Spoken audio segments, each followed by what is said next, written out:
guys, we are starting out another vlog. It is Sunday the 8th, no, not Sunday, it's Saturday the 18th.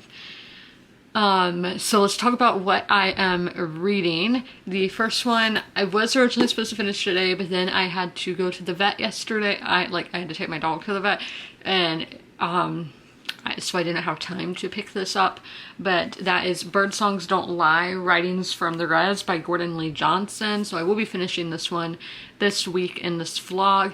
This is an first part is nonfiction being an essay and column collection, and then the last part is a short story collection, just all explaining what it is like to be a Native American in the state of California in modern present times. So I am liking that.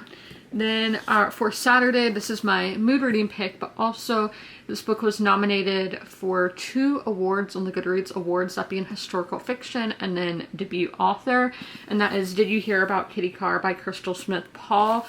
So basically, Kitty Carr is a very famous actress from like the golden age of Hollywood, like the Marilyn Monroe, that time period, and she is black, or no, she's white.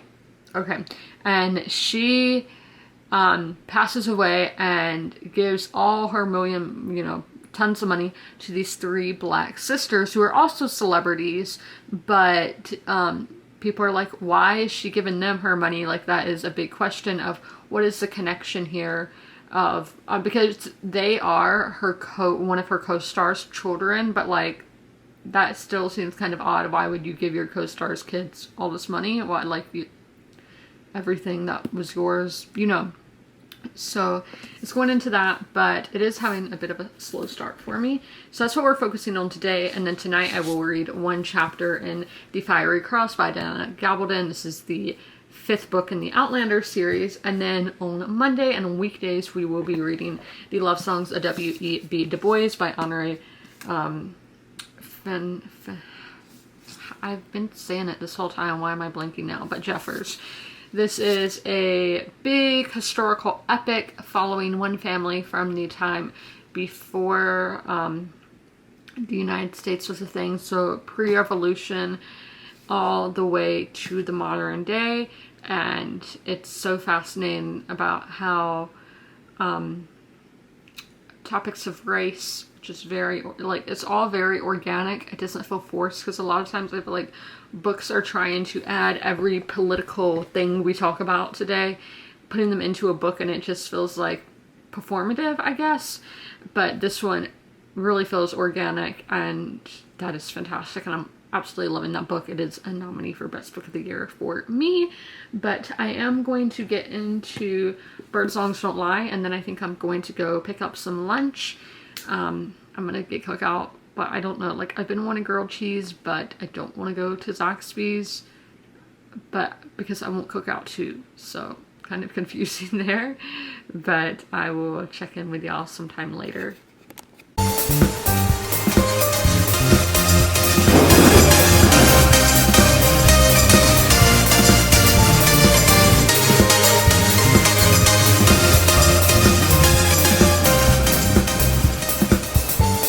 Said what format I'm reading all these books, but the short story collection I'm reading physically. Kitty Carr I am following along with audio. The Fiery Cross is an ebook, and then Love Songs is the audiobook as well, but I am following along with what I'm reading. And here it's kind of been off and on, just depending if I have stuff to do, because I can multitask. I am somebody who can do that, so that does happen, but I am trying more so to follow along while listening to the audio. So there's the formats. I have major hat hair going on. It doesn't really look like it, but my back's kind of hurting from how I was laying watching the game. But yeah, it was a really good game tonight, but that is irrelevant. So I read 98 pages in Kitty Carr. That's just what we're calling it. So we'll talk about my thoughts. So this is nominated for Best Historical Fiction of 2023 and Best Debut Novel of 2023 at the Goodreads Awards. I was like, during the Goodreads Awards? I don't know how to word that, but for the Goodreads Awards. Now, so far this is like a 3-star, but we are usually around this time I do know when I'm going to rate a book. I usually know once I'm a quarter into it, and I'm 36% of the way into it. So a good chunk, I would say. I would say that's a good chunk. So no, it's not living up to that hype of being nominated for best book to best, awards. So let's talk about going down the compile system. So characters, I do like Kitty as a character, and I like her story and all, but I'm not really intrigued by her, at least not yet. I don't know why though, because I think her story is super interesting, but I'm just not connecting with her. Like, I like her, but she's so far is basically, if Evelyn Hugo is written as a likable person, yeah, I wouldn't say she has any flaws, at least not yet. I can't think of any flaws, so that might be it, now that I sit here and think about it. Atmosphere, so y'all know I live in the Carolinas. I live in South Carolina. I'm in North Carolina like every other week. So I am very well versed in this area. I've lived here basically a quarter of a century. So the story starts out with a character named, well, not the backstory part. One of the timelines starts in the 1930s, maybe 1920s. It could be, I don't remember, but with Hazel. And Hazel is from Wadesboro, North Carolina, which I drove through 2 vlogs ago. Maybe it was the last vlog. I don't know, but that is near Charlotte, between Charlotte and Rockingham. So in more the middle part of the state. And her family works with seafood, and all like died in a boating accident. Mind you, Wadesboro is 2 hours from the coast, and thinking back, so realistically today, I'm sure people come from like those distances working. I know people who work like an hour in cities, an hour away from where they live. I personally wouldn't want to do that commute. But okay, so we're thinking back to the 1920s.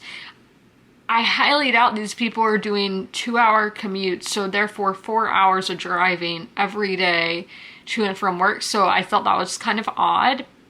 And then we see a plot move to Winston-Salem. Now, I am never in that part of the state. The last time I was there, I was driving back from Toronto, Cleveland, which was like over 5 years ago, I think, at this point. No, 2019.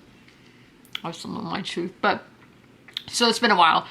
But they constantly go down to Charlotte, which is 2 hours away because that's the closest big city. I personally think it would be easier to go to Raleigh, which is probably like an hour from Winston-Salem, maybe even Greensboro, but I don't know. I don't know, because back then, obviously, populations have gone up and down.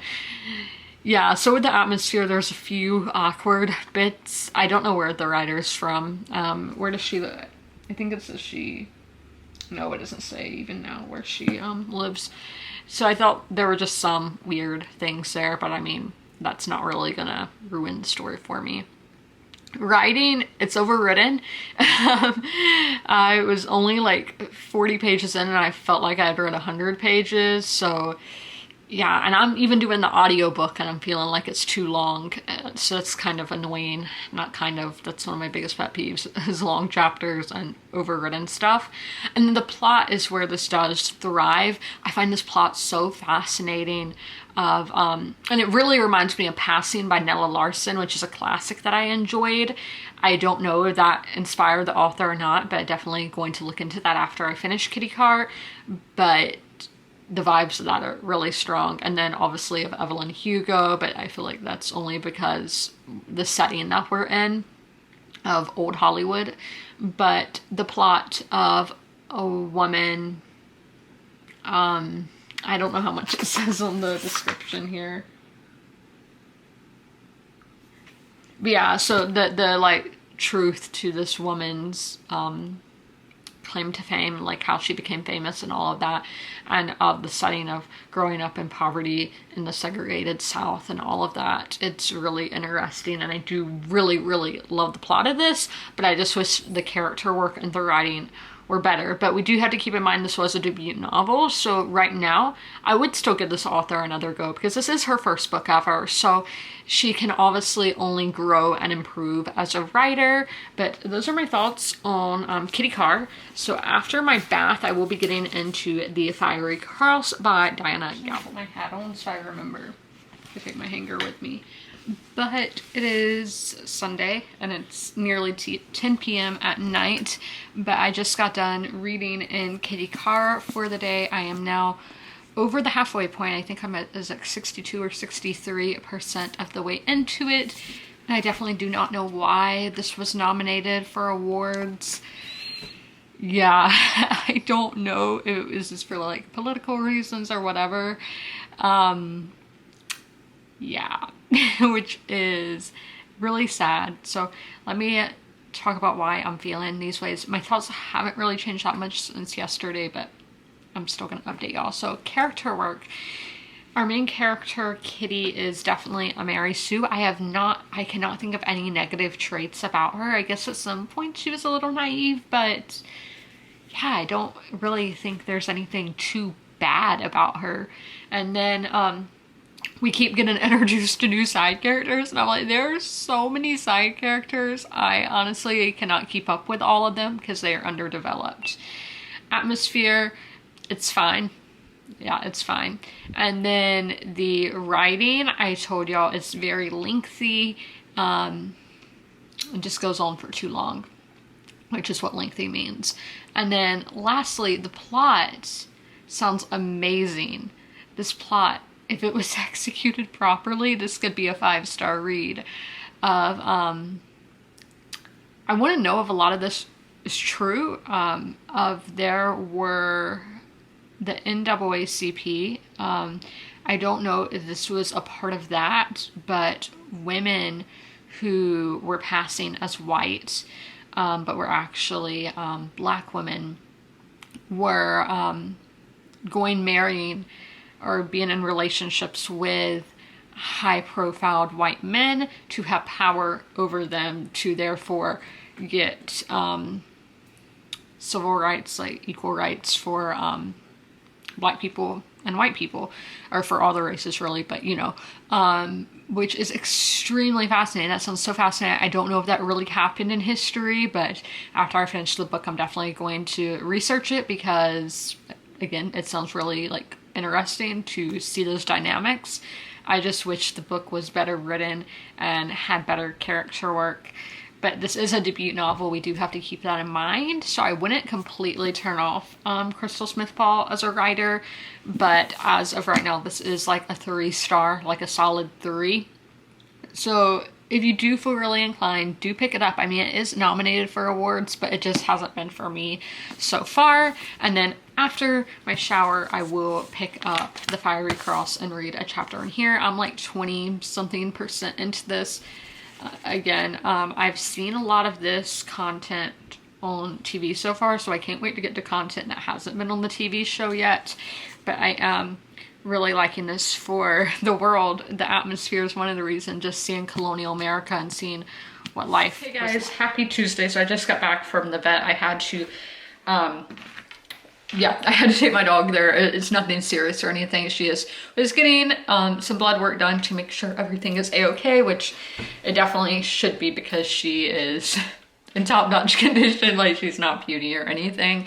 But they said they would call me once they get those answers back, which should be in like 30 minutes. But I did last night. You can see my crock pot back there. Ignore the cookout trash. But yeah, the trash truck comes tomorrow, so I do need to get that out. But I made some roast beef using a recipe from this book that, as you can see, I'm using a straw as my bookmark, but is old, and the crock pot is probably just as old, so like 30 years old. And this, so I've been wanting roast beef for years, but nobody in my family cooks anymore except me. So I was just like, I need the recipe because I really want this. And then the gravy from it I'm going to use on Thanksgiving. You can freeze gravy, you can freeze this stuff forever, but obviously Thanksgiving's only in a few days. So I wanted to have some of this gravy for Thanksgiving to put on the rice, and I like to do it on literally just a plain slice of bread, put the gravy on top. It's so good. And so this is, I grew up on this. I was really scared of how it would turn out. I've already had like half of this dish. But it turned out really good. I think I put too much salt. I put as much salt as the recipe said, but I think I'm gonna dice back on that because it is kind of salty, but also that could fall on the meat. There's a lot of things that could cause that. So I did overcook it because you have to cook it for like 12 hours. So I told my dad, I was like, before you go to work, can you unplug it for me? And he forgot to. Sorry. So he forgot to unplug it. So it overcooked for like, it cooked for like 15 hours instead of 12, but it still tastes exactly how I remember it. And all of that. So I need to get a drink. Hold on. I'm sorry. I had a tickle in my throat. My allergies, I think I've told you, I'm having kind of crazy because the weather will be freezing cold one day, then go up 30 degrees. Oh my gosh, this is so annoying. My eyes are watering now. But so the roast beef turned out great, but I did finish a book today. I finished Birdsong's Don't Lie, Writings from the Res by Gordon Lee Johnson. I loved this. It gets a 3.75, which is a 4-star on Goodreads. So let's do my thoughts for right here. Yeah, right there. So reviewing a short story, like this is a mix of fiction and nonfiction in the same book, which I think is a choice because I don't know, just kind of reviewing that can be kind of awkward. And sorry about my nose and all that. So the characters, yeah, they, for a short story collection, were very well written because you only have, let's say, 15 pages for these characters. So you have to try really hard to make these characters enjoyable. So when an author can do that, that's fantastic. Atmosphere, I learned a lot because I haven't read anything that takes place on a Native American reservation in California. I've read about some more in like the Midwest and Plain states, but never in California. So I wasn't too familiar with their culture other than stuff I've learned in like my travels and on research. So I learned a lot, and it was really nice to see it from a first-hand experience as the author is Native American and grew up on a reservation. I'm not sure if he still lives there, but so it looks like he's been a lot of places with schools and all, but obviously he grew up there, so he knows firsthand what it's like. And then the writing was amazing. That was the best part. I loved the writing in the nonfiction section and the fiction as well. But my thing is with the short stories, I just want so much more. I want to know what happens. And so that was my only complaint, is I was left wanting more. And then plot, I overall enjoyed most of the plot in here. We have a wide range of like characters. I should have left over the character section, but male, female, young, old, you know, all different ages. And I think that is so important. So we don't just see what life is like on a reservation for one man, but for a wide variety of people. So I really did love this and definitely recommend picking this up. Again, I found this through the LA Times, an article there, and it mentioned several other books, or one, the lady who did the introduction, I was like, oh my gosh, this introduction is so well written. And lucky for me, she also has a nonfiction book that was listed in the same article, and I have on my TBR, so definitely will be having to purchase that sometime soon. And then Ramona, which is a book that was mentioned in the nonfiction section, was also in the LA Times article, and I actually own it, so I can't wait to read that, because that is, Ramona is an ancestor of the author of Birdsong's Don't Lie, so that's really fascinating. So I'm gonna go about eating my lunch and then read in the love songs of W.E.B. Du Bois, and then film my haul for the month. We have some cats here. This is Clark. Does it say I can? Oh my, he was hit by a car. Hi. Let's see who we have out here. Oh, look at you. Okay, so Marty, that's Marty. And then Liberty. Oh, I've never seen one like that. They in Florence. Okay. Hi. I have to make sure she's behaving. Oh, he's good. Oh, come back, come back. Hold on. Izzy, here she is. He's way bigger than mine. That's that age. And how old are you? 5 months. They're 5 months. Or is that the age? Yeah. Hi. Okay, let's see. So you smell. I think one of the cats is being adopted, so we came to look at the ferrets. And he is still here. Oh, and look at him. One of my friends, he had ferrets growing up. And one had my name. He didn't know me, but obviously I thought that was funny. Because y'all know I love these things. I went down there. Oh, look at this. I don't know what this is. So we are getting Penny new food. She switched diets to the low-fat one. So that's why we're here.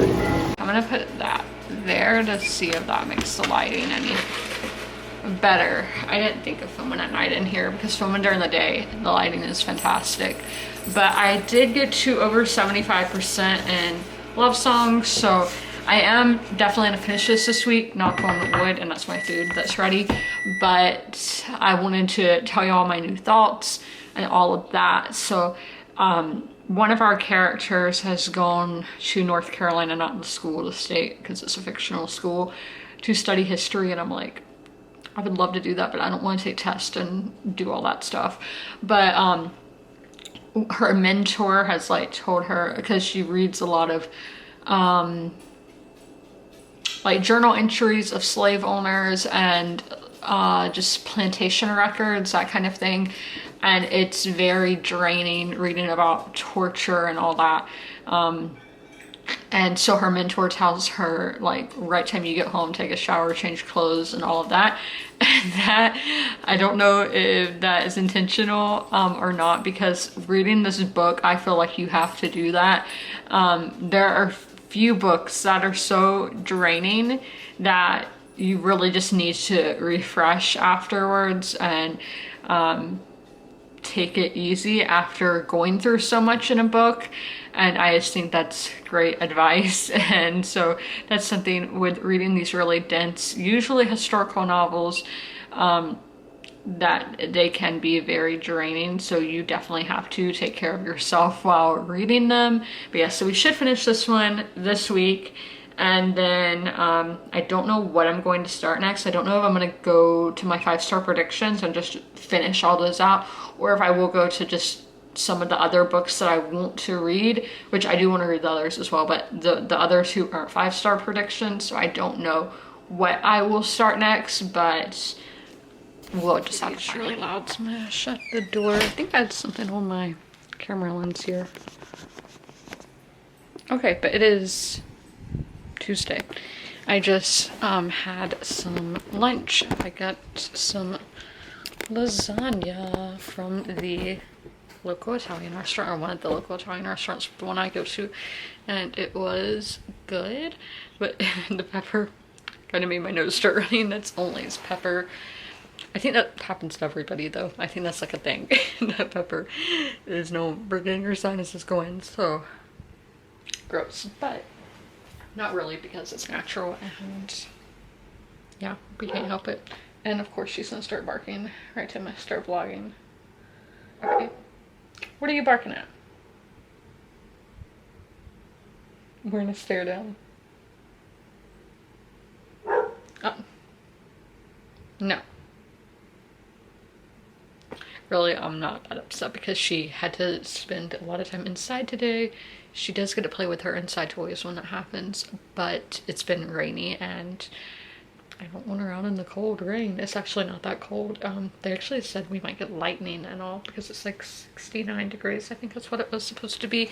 So I didn't get to read outside today. But I did start a new book, a new short story collection, and that is The Republic of East LA by Luis J. Rodriguez. So this, as I said, is a short story collection. It was labeled as YA, but I don't think this is YA at all. Like, we've talked about strippers and things, and I'm like, I don't think that's young adult. But this is about just all different kind of people's lives in East Los Angeles. I don't know, did any of y'all watch this show East Los High on Hulu back in the day? Yeah, I really liked that show, and I've never met anybody else who's watched it except for the friend I was watching it with at the time. So that would be cool if any of y'all have. So it's Fred. But I read the first story in here, and these stories are a bit lengthier than in Bird Songs. These are about 25 pages. This is weirdly formatted. This was published in 2003. Like, usually that would be on that page. Like, but the stories themselves are not like that. Like, there's the story itself, and it goes normally. So I read the first story in there, and then I am making my way through Love Songs today, and I'm still like, the part that we're at, I'm like, oh my gosh, it's gonna be so exciting to see how the author goes about it. But I don't know what I'm about to do. Maybe play some Makala online, because I do have today, or oh yeah, it is today's video, but this week's video uploading my November book haul, and that's uploading in the background. So I need to make sure my Wi-Fi connection stays good so I can get it uploaded, because it's so annoying when the Wi-Fi goes out. But that is my update so far. I've had a bit of a rough day, like, just, you know, when things keep going wrong, like technical difficulties, that kind of thing. Like, it's not even emotionally, it's just like the internet, the computer, whatever, things just, I'm really thankful though that I was able to get everything I need for Thanksgiving at the grocery store though. But I had another, so last week I accidentally scanned a pizza twice, and I already had to ask a worker for something because something wouldn't scan, and so I just paid for the pizza twice. Then today I scanned my milk twice, and you know, it's the day before Thanksgiving, the line is so long, I did not want to make people wait even more. And then I had a $5 gift card on my phone, and that did not work, so that was really frustrating. That happened. I've never done this before, but it's happened 2 weeks in a row where I accidentally scanned something twice. With the milk, I don't even know what happened. Like, I scanned it and then I was pulling it away and it scanned it again. So that was kind of weird. But in other words, I finished the Love Songs W.E.B. Du Bois today, and oh my gosh, it was amazing. Again, this is a candidate for best book of the year. It's between two, and sorry, my cat has these snake toys that a viewer got. It's not in its usual spot, so I was like, oh my gosh, what's that? But it's a fake snake, not real. But this is going to be so hard to write a review. When I talked about, I don't remember if it was this week's vlog or last week's vlog, how it's so hard to describe an amazing book, but we're gonna try here. So characters, I didn't love Ailey as a person. She reminds me a lot of Claire from Outlander, like getting herself in trouble, and I'm like, no, don't do that, don't do that. And then she does it. So but I did love the journey I went on with her and with this family, and I just loved it so much.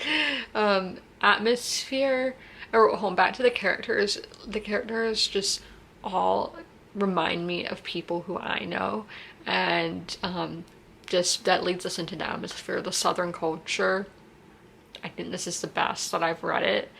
The food, the dialects, the ecosystem, I don't know, like, you know, the world around us, just all spot on. Writing. So this was this author's first novel. She is a poet, and you can definitely tell this is very, very poetic and lyrical, gorgeous. And the plot, man, this is exactly, I've been wanting to read something like this for so long, following one family from like colonial times all the way to 2008, 2007. I'm not exactly sure what year we ended on, but oh my gosh, 10 out of 10. We don't rank things by 10, but it's so amazing, and it was so organically done. Nothing felt fake. It wasn't predictable at all. I was shocked by things, because that's the thing. Lately, I've been reading so many books that have been predictable, and this was not predictable at all. And yes, this is an almost 800-page book. Well worth it. Well worth it. And definitely recommend the audiobook. Great narration there from all the narrators. And there was the, not an acknowledgement section, but the archival coda with so many books that she used to research for this, and I'm like, need to go add all those to my TBR. But yes, I absolutely loved it. Nominated for book of the year, and I have no idea what book I'm gonna read next. My mood hasn't improved too much because I wanted to go ahead and make the cornbread for tomorrow tonight, but I just don't have time. There was not enough time in the day, so I'm gonna be cooking everything tomorrow, which is kind of upsetting, but it's just how it's like if one move would have been swapped, I wouldn't have had this issue. And it's nothing that is my fault, it's other people's faults.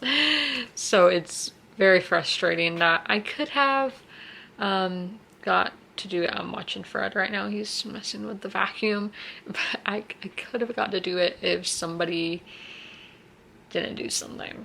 So frustrating, I know, but that's just how it works sometimes. And it's my first time cooking Thanksgiving, so that is kind of nerve-wracking. And what is this cat doing? But I am into the last quarter of Kitty Car now. Yeah, predictable. There's one thing, she gets reunited with the one person that the other person doesn't realize who she is, which I didn't expect that to happen. But all the other main plot twist of why she gave the money to those girls was predictable to me, or to those women. But that is all for Wednesday. Tomorrow's Thanksgiving. Thanksgiving tomorrow. Thanksgiving has always been my least favorite holiday, to let y'all know. Not so much anymore that I'm grown, but it's not my favorite holiday. But since I'm making the food, I'm like, I'm making everything I like. I like everything that's going to be served. So that is super exciting. This has a smell on the floor. I'm like, what are you doing, dude? But I'm going to go get a bath now. I did take a shower last night, but I was sweating all night. Disgusting, I know. But so I don't know if my hair ended up looking that great. I did do the hot thing on it. I don't know what it's called, the Revlon thing. I did that, and yeah, so I'm going to go put my books away and get my pajamas.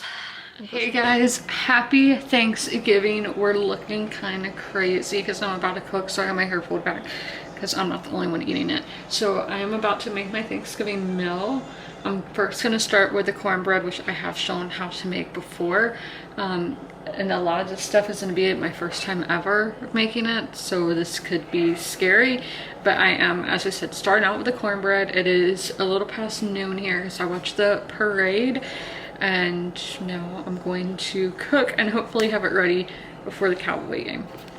Also, my candle of choice for the day is flannel from Bath & Body Works, which none of the candles so far that I did for November have been really strong. Frosted Cranberry would probably be the preferred scent, which I did use that soap. Yeah, it's just not that strong in anything this year. Don't know why that is.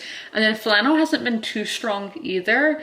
I haven't tried sweater weather yet, but that's what I will use after flannel runs out. So fingers crossed that works well, and knock on wood for it. I'm gonna start the mac and cheese. No, I've never actually made mac and cheese before. Like, I've made Kraft and that's it. So I got these noodles here. They're jumbo ones, so I'm kind of unsure about that, but we'll see how that goes. I know I mentioned the Cowboys, but yes, we do have football today. Well, fantasy football now, Jared Goff is my quarterback, so hopefully the Lions do well. I don't really like Jordan Love. So there's that. But I have my noodles in here. So usually if it's just me eating, I do about 2 handfuls of noodles. But since it's gonna be 2 people eating, I did 4 handfuls, and then I sprinkled in some salt. I will be doing Instagram reels for everything I'm making, which those will be uploaded on YouTube as well, but sometimes YouTube cuts them off. They have to be a certain length.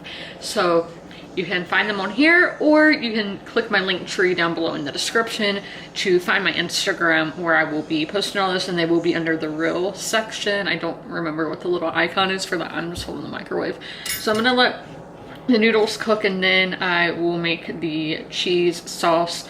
Again, I am following a recipe from online, but a lot of times when I cook, I do just wing it, doing my own thing. Like, I'm not using all the ingredients. Like, they had mustard in the sauce for mac and cheese, and I'm not a mustard person, so I'm not putting mustard in there. So I'm just seeing these recipes and making them my own. That's how I do when cooking, just seeing how I see fit. And if you're wondering about water, I literally I didn't do a certain amount. I just put it under the spigot and see. Okay, so I just put it under there to see what looked right, and that's what I did. Okay, vlog, so the cornbread is done. Some did get in the little ones we're not using, but I'm using this really fall festive tray. But we are still cooking the noodles for the mac and cheese. They're all steamed up now. So we are on to mashed potatoes. So let me get this thing real quick. This is what I use to skin my potatoes, because I don't like knives. I mean, I do use a knife to dice them, but this, you can use it for apples, potatoes, anything that you would, you know, skin. So this is from Target. I think it's the Gaines people. Is that Hearth and Hand? I don't remember, but this is from Target in their fall line. I have the green one. I think they have several colors, but green is one of my favorites.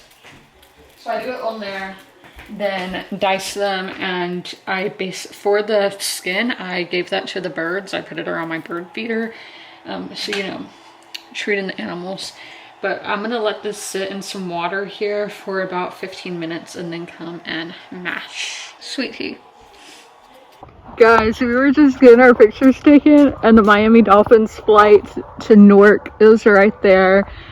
Guys, I hope y'all lose tomorrow. I'm sorry, but actually, I kind of want that Jets quarterback to fail. Yeah.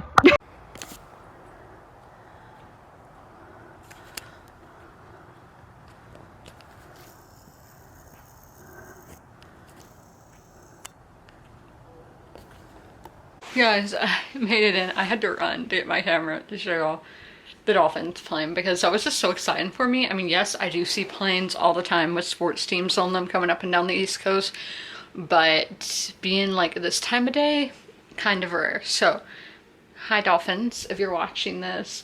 Yeah, I don't think there is a QB problem in New York. That's why I want it to show like this quarterback's not going to work either, because your problem is you're not blocking to protect the QB, but the Jets seem not to know that. I'm out of breath though, because I had to run. I am stuffed. About to take some Tums. But I am getting to read today. I didn't know with how long it would take me to cook if I would be able to read or not. So we're not going to get into my short story collection, because we don't have time for that, because we went past that time. But we will be starting Crossroads by Jonathan Franzen. So something really interesting. Love songs that we finished yesterday, there was like nothing on Reddit about it. I thought there would be so much discussion about that book, but I could not find like anything. So I did find one post, well, I found several posts, but you know, none of them were that great. But that was one of Obama's favorite books in 2021, so I'm glad that Obama has great taste. But this one was also on his favorite books, so I thought that's kind of funny that back to back we're reading books that are President Obama's favorite books. So this is Crossroads. So let's see the description here. So it's hold on, let's see this one, because I know I've read some of this in videos for y'all. So Jonathan Franzen's novels are celebrated for their unforgettably vivid characters, yay, for their keen-eyed take on contemporary America. Now in Crossroads, Franzen ventures back into the past and explores the history of two generations with characteristic humor and complexity with even greater warmth. He conjures a world that resonates powerfully with our own. So this is set in December of 1971, so not that far back. As in love songs, we were going back to like the 1700s. It might have been further than that. But I am going to take some Tums, and I am going to be reading this one physically. Technically, I could pick up the audiobook because it is over 500 pages, but I am in no rush. We have a little over a month left of the year, so I'm not in a huge rush to finish books. There's no time limit, so I am just going to read this one physically because that's what I'm doing. We're alternating physical, audio, and all of that. I have thought of adding ebooks into that, but I don't think my phone battery is that great. That's another reason why I'm debating putting a Kindle on my Christmas list. Kindles are not as expensive as I thought they would be. I thought they would be like $500. I thought they would be at least a couple $100, but they're not. At least when I looked, they were like $75, which is not that bad for an electronic, but prices change all the time, so it may not even be that anymore. But I am going to do Black Friday shopping tonight. I do it online. I have gone Black Friday shopping in person before, like 10 years ago, and I did have fun, but just yeah, it's easier to do it online. Hopefully everything that I want is still in stock. I feel like I have stuff on my teeth, but yes, I am stuffed after my Thanksgiving meal, and then I ran for the dolphins, but that was a lot of fun. So yeah.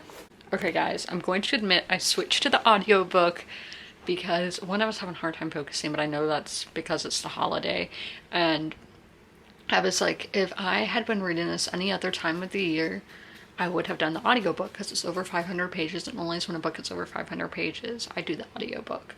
So I was like, if I was only going to do that, I don't want to hinder my reading experience by not doing that. So I don't know. So I'm doing the audiobook, and it is going well. I am enjoying it. Also, do y'all know those, like, are they called lamb chop dog toys? I had this in it, and I didn't want Delilah to, you know, like choke on this or whatever, but I'm like obsessively doing that. It's like a stress ball now.